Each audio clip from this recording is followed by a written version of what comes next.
நாகை மக்களவை தொகுதியின் இந்திய கம்யூனிஸ்ட் கட்சி வேட்பாளர் செல்வராஜை ஆதரித்து திமுக மாவட்ட செயலாளர் பூண்டி கலைவாணன் திருவாரூர் மாவட்டம் விளமல் பகுதியில் திறந்தவெளி வாகனத்தில் வாக்கு சேகரிப்பில் ஈடுபட்டார். இதுகுறித்த கூடுதல் விவரங்களோடு இணைகிறார் செய்தியாளர் நேசராஜன். நேசராஜன், வணக்கம். மேலும் விவரங்கள்.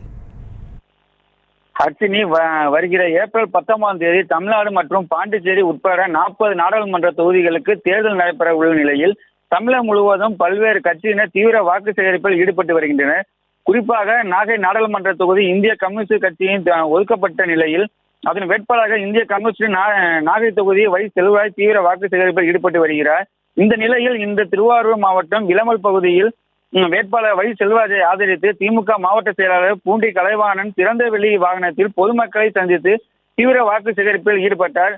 மேலும் வண்டிகார் சேவை, நெய்விளக்கு தோப்பு, தென்றல் நகர், மார்க்கெட் வீதி, பனகல் சாலை உள்ளிட்ட பல்வேறு இடங்களில் பொதுமக்களை சந்தித்து வாக்கு சேகரிப்பில் ஈடுபட்டனர். மேலும் போகும் இடமெல்லாம் பெண்கள் பூர்ண கும்பம் மரியாதை செலுத்தி பொன்னாடை போற்றி வேட்பாளரை வரவேற்றனர். மேலும் 100க்கும் மேற்பட்ட இருசக்கர வாகனங்கள் 300க்கும் மேற்பட்டோர் வாக்கு சேகரிப்பில் ஈடுபட்டனர். அர்ச்சினி, விவரங்களை வழங்கியமைக்கு நன்றி நேசராஜன்.